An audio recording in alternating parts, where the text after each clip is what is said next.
Good afternoon. For those who don't know me, I'm Jade McCormick and I'm one of the policy advisors here at Federated Farmers.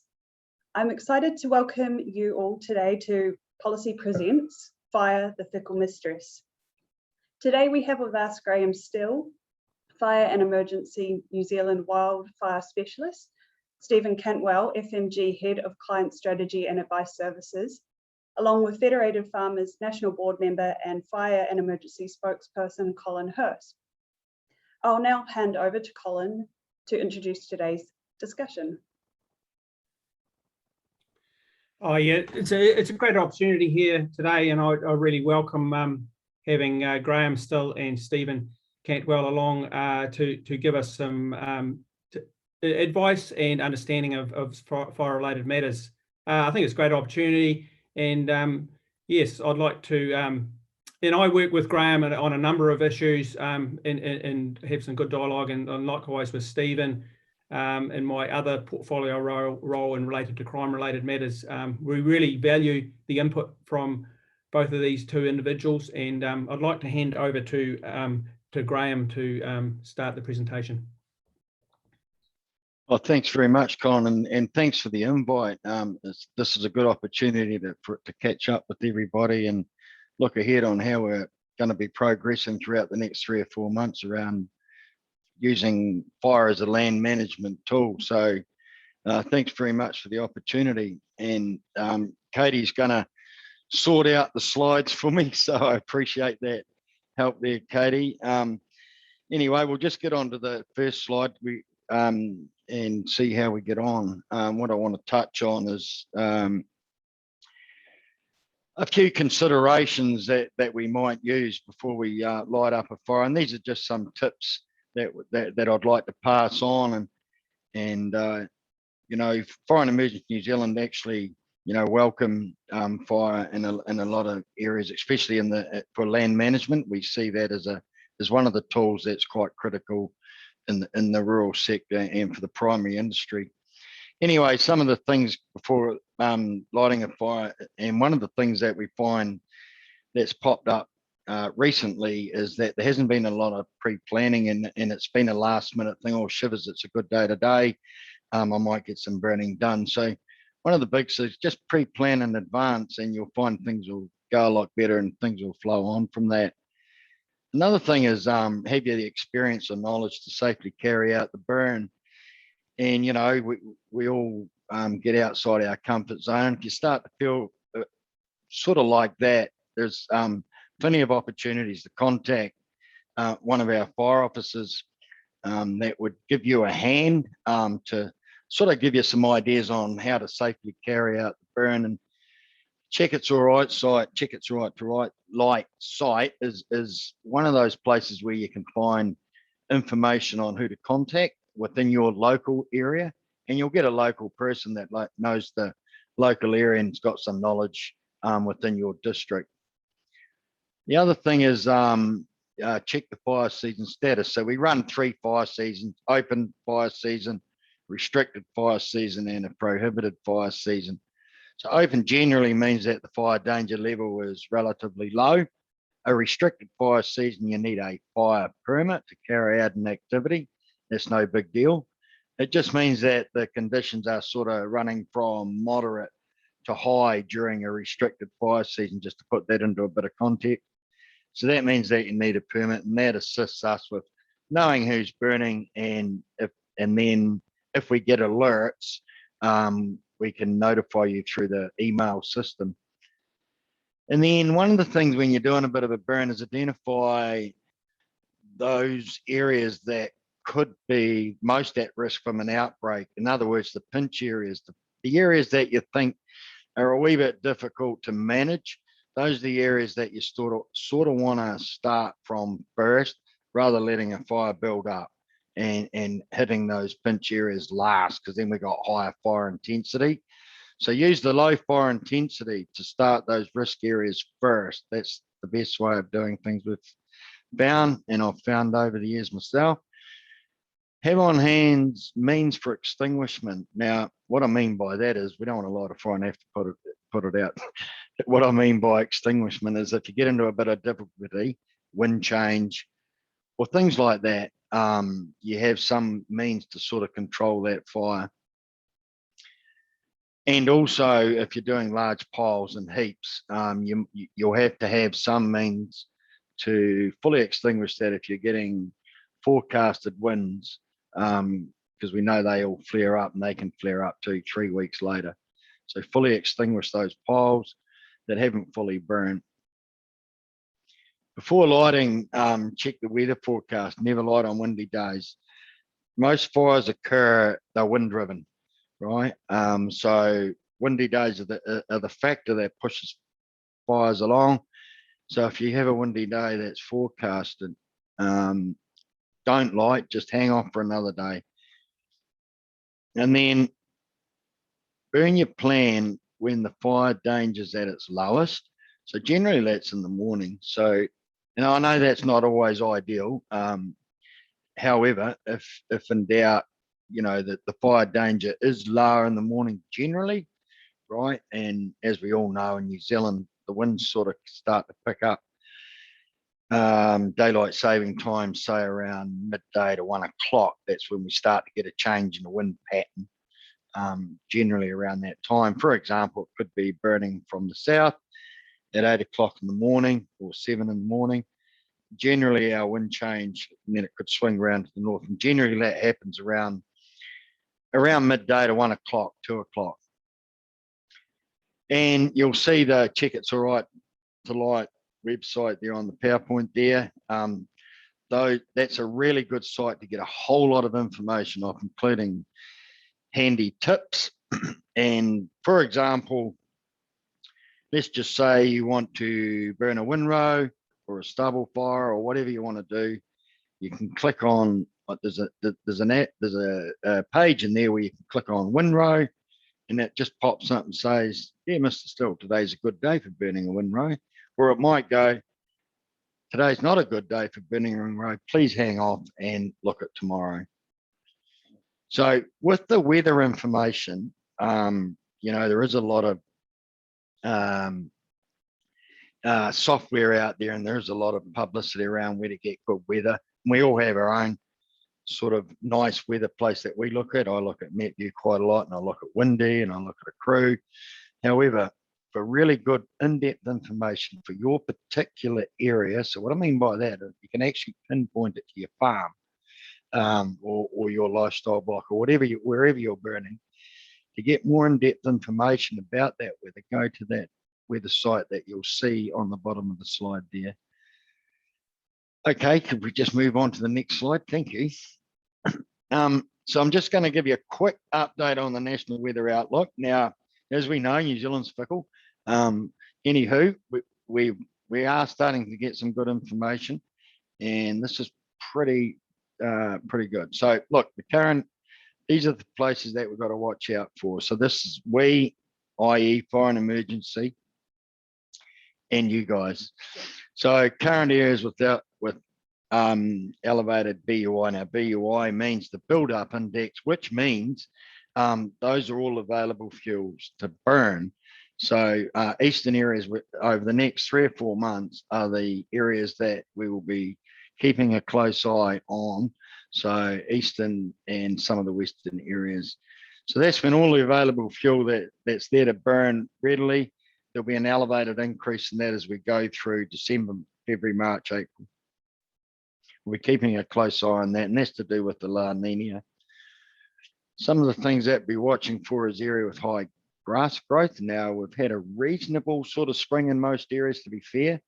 So we have got a fair bit of grass growth out there in some areas. But once that grass cures, that's because we've got the fuel. So we've got a lot of grass. Once that cures, that could sort of pose a wee bit of a problem for us.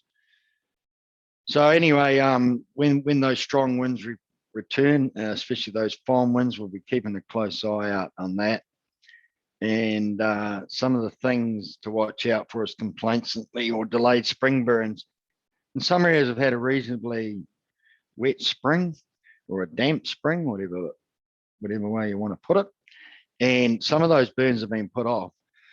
However, as we transition through into the summer, those burns could pose a bit of a problem. So we just need to be careful on how we look at those burns and is it safe to do those burns.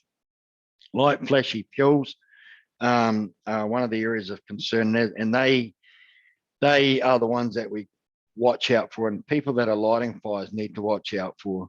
So those light flashy fuels which dry out very, very quick. They can dry out in 2 days. So we get a nor'west or a westerly, those light flashy fuels dry out very fast, and that gets people unawares.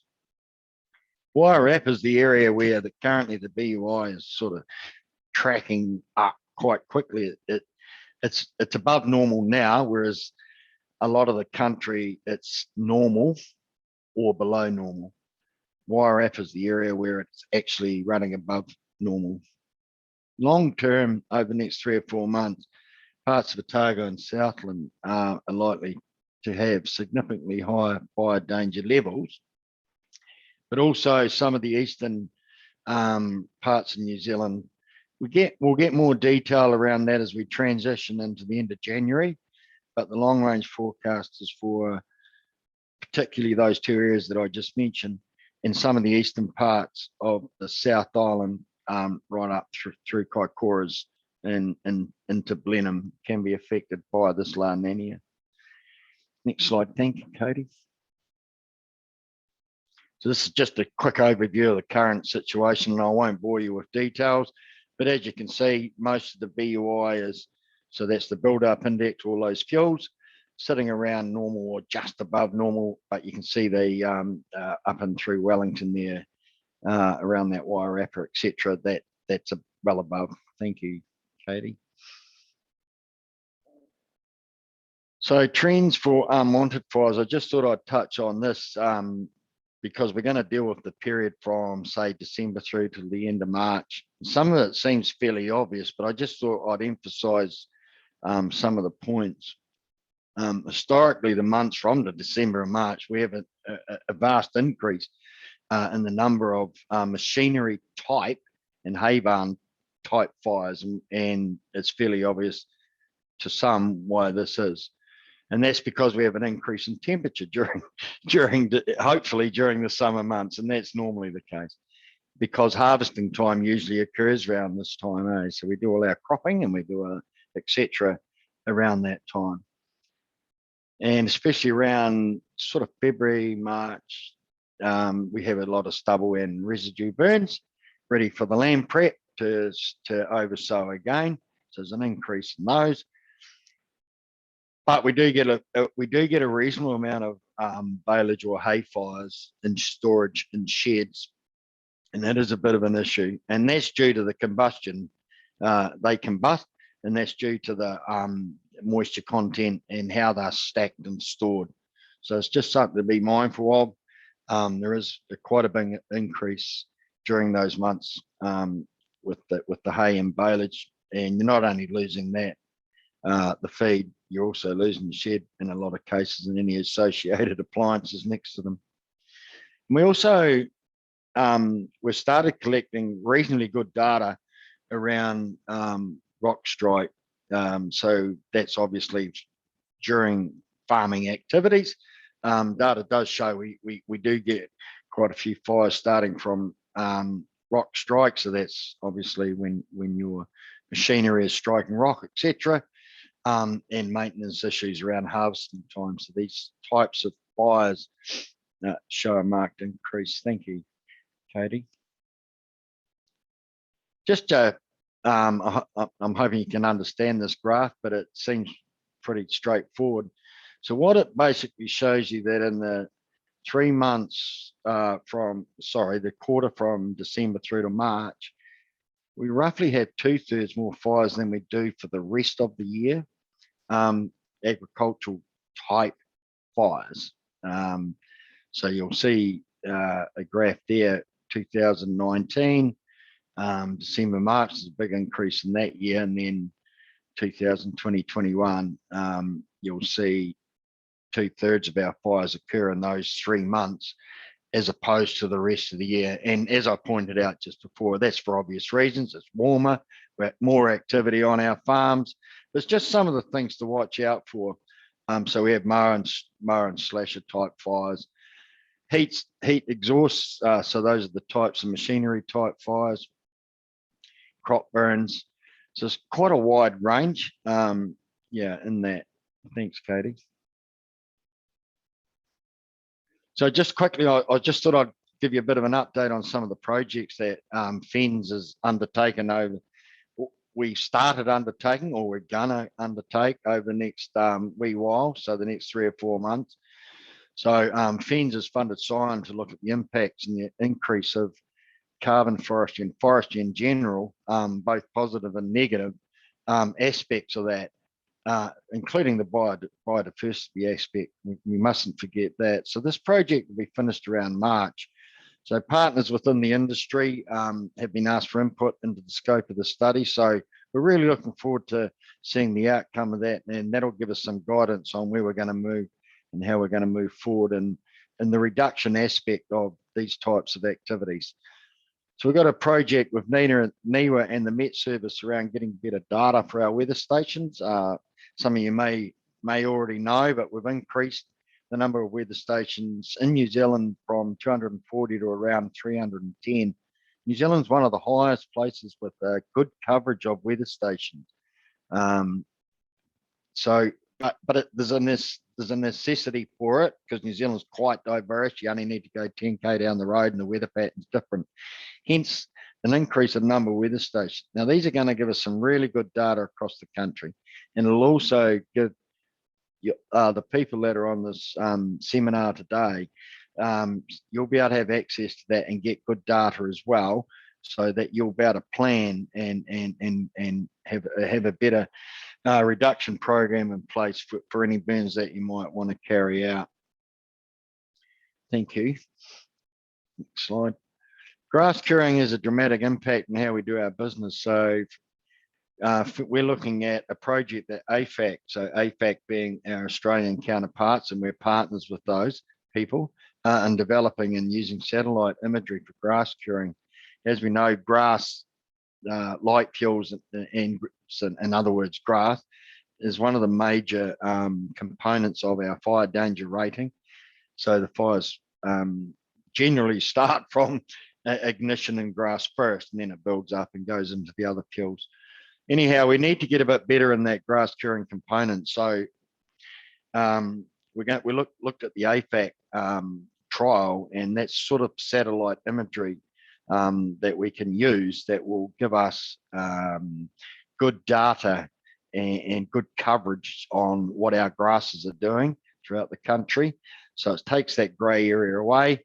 Some of us old people used to go around and we had to grid the grass and then weigh it and all that to get our curing. So it's quite subjective. So this here will give us good science-based stuff, and that'll give us exactly, it'll tell us exactly what our grasses are doing. I'm quite excited about that project. Also, we realised that we're not doing that well on how we communicate to communities around fire risk. So we're working on ways on how we can actually better communicate to our people and let them know our fire risk in plain English. That would be some of the feedback that I've had, well, we have had our wildfire specialist team over the last 12 months, is that people know when it's hot, but they don't understand what the risks are associated with that. Also, we're doing a fire break policy. When we went through the fire plan process, the first part of the fire plan process, that's the reduction plan I'm talking about, we had a lot of feedback around clear definition around what is a fire break, how would that be applied, and where would it be needed. So there's a project underway currently, nearly there, and that'll give us a better guidance on how to apply that fire break policy and where it could be applied. Thanks, Katie. So we're just sort of completing the fire season trigger and activities. Now, what that is that's trigger thresholds for activities. In other words, we are trying to give people some guidance on what a threshold would be where you'd have a high fire danger rating for a certain activity. Let's call it mowing, let's call it chainsawing, let's call it grinding. So there'll be some guidance and some trigger thresholds to let you know whether that's suitable to do that sort of activity. There's been a lot of queries around fens are scaling up in terms of capacities to respond to large incidents, or any incident for that matter. It doesn't have to be a fire. It can be a medical event. So, yeah, first of all, our new structure put lots of emphasis on preventing these events. So that's one thing, but rest assured that that we are geared up around the country to support any region or any district in the event of a large outbreak of fire. And we're working through the COVID mandate and see where we sit with that. But we've got it all covered. There's been a lot of discussion around that. We've got a new aerial capability platform. So that's an EMIS platform where our aircraft are now deployed faster if need be. That's administered from fire comms in South in Christchurch, and from fire comms up in the North Island.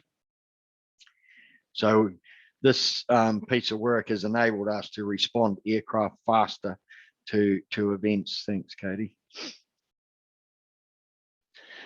So that's sort of where we're at.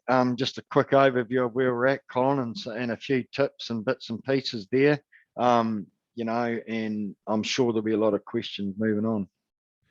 Yeah, thanks, Graeme. That's a very comprehensive understanding of all the current issues. So thank you very much. I'd like to hand over to Stephen Cantwell from FMG. Thanks, Stephen. Really appreciate having you guys on board. We're a strategic partner of Federated Farmers, and we really value that relationship. Thanks, Stephen. Colin, likewise. So yeah, we'll get straight into it. We'll just sort of, I guess, take a bit of what's already been discussed by Graeme and just add, I guess, what we see from our claims data. So we'll get straight into it into the next slide. So we're looking over the past 5-year period. And this is, I'll just state that when we're looking at our claims data, we only see what is claimed on. So although you can see there, we've paid $6 million in rural fires, there is a lot more out there as well in terms of the damage done to land and the risk it puts on human health and the risk of life as well. So there's a lot else out there. What we're mostly looking at is the sort of assets on farm. So I mean, as you can already see, there's already, even when we narrow it down, there's still $6 million from 191 claims, and we've even had some that have got really up there, as you can see, 761,000. So pretty significant in terms of the impact that fire can have financially. So I'll go to the next slide. And I'd just separate, I guess, three pretty significant fires that we've seen recently. I guess what I really want to point out here when we compare Port Heels, Nelson's, and Ohau fires is that though the ones in October 2020, Lake Ohau, they really got to I guess close to town. And they got a lot of people's properties, so that's why it significantly jumped there. But you can see over $3 million when you compare it to the other two. Yeah, quite a significant one there. So we'll go to the next slide. When we look at the seasonality, we heard from Graeme before in terms of that sort of December to March period, and that really reflects in our data as well. Particularly that February period is especially problematic, and you can see there how it really jumps up. And so that, I guess, being one of the hottest months, that risk definitely does get elevated. The other big bump you'll see there is October, and a big part of that is Lake Ohau fires there. So go next slide, please. So the other thing just to point out is that it's very easy to sort of think about your own assets, but a big part in terms of, especially when you're looking to do burn-offs or light your own fires, or in real hot seasons when you're using machinery or chainsaws, is also to consider other people around you as well, because we actually get quite a bit from liability claims. So this is when business owner farmer lit a fire and spread, or accidentally, but they've been found negligent or liable to having to pay for the damage to the neighbours. So you can see there 120 of those and 1.7 million. And that averages about 14,000, but as you can see there, it can get up to about, to 250,000. So a good thing, in terms of to consider is, when you're sort of weighing up that risk is, looking around your property and thinking, well, what's sort of the, some really significant things that could burn? Is there a big forestry block next to you? Are you looking around and there's that big lifestyle subdivision and, $1 million houses that have gone up that never were there? All those things that are around you, if your fire does start on, or spreads that you've been found liable for, there's some costs that you could be up for there. So yeah, just to consider that in terms of when you're weighing up those risks. And we'll go to the next one where we'll see that when we look at the seasonality of where we see those bumps, similar months to the previous one there. So yeah, so that's just and the last one as well is just where we're seeing some of these claims, some of the items. You can see there that the biggest one is actually the liability. So so actually people it's spreading, but then the next one there is buildings, which is no surprise. So that was just a quick, real short, just a bit of an overview of some of the, financial impact solely based on assets of what rural fires can do. Oh, yeah, thanks, Stephen. That's good. It's good to give an overview, and it sort of lines up with Graham's presentation as well, and about the seasonality. The big highlight to me, well, observation, I suppose, was the liability. You did right about that. It's what we as farmers can cause to our neighbours or our that sort of stuff. So I might just hand over to Jade. Have we got any questions come through, Jade? Thanks, Colin. Yes, we've had a couple through. So first, what is the easiest way to find the fire status information? That might be you, Graeme. There we go, unmuted. The easiest way is on Check It's Right to Light, and just click on your address and that'll tell you the fire season status. Excuse me, whether it's open, restricted or prohibited. Yep, thanks, Graeme.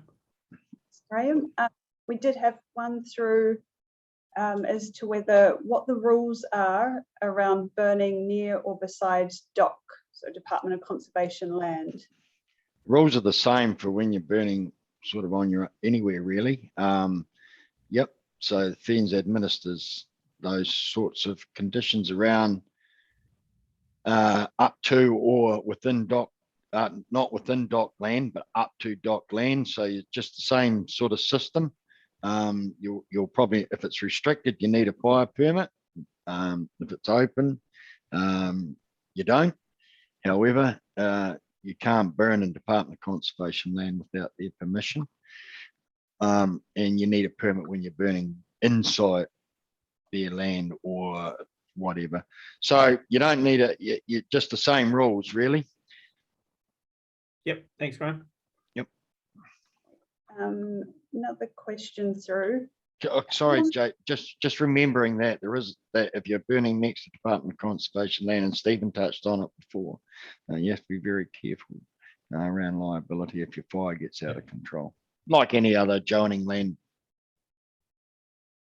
Another question just come through. Is there data concerning why machines catch fire during the high risk harvesting season? Do you want me to answer that, Stephen, or would you like to? Yeah, no, you go ahead, Graeme. We don't probably see why exactly that happens. We probably see more so the result of that happening. So I'll leave you to answer that one. Yeah. So the data we showed before, team, is reasonably, there's a caveat on that, because when we capture machinery type fires, sometimes we don't get the exact cause of those machinery type fires, right? However, what we do know currently is that machinery does start a number of fires, and we have got some statistics that heavily back the statement that sparks are the cause of most fires from machinery.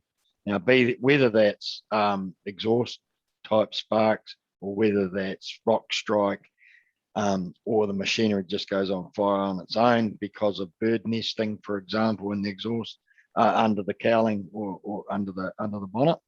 So yeah. So we categorise machinery, and delving into the exact one, we're getting better at it, but we just know that there's an increase in machinery type fires, and those are the three main causes.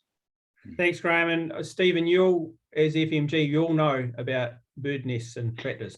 Yeah, definitely. So yeah, particularly October is when we see a huge increase in particularly tractor fire claims, but also utes and quads as well, where we see mostly from those bird nests. That dark confined area is a perfect place that they love to build a nest. So yeah, the message of stop and pop is definitely still relevant and strong, even though a lot of people are still aware of it.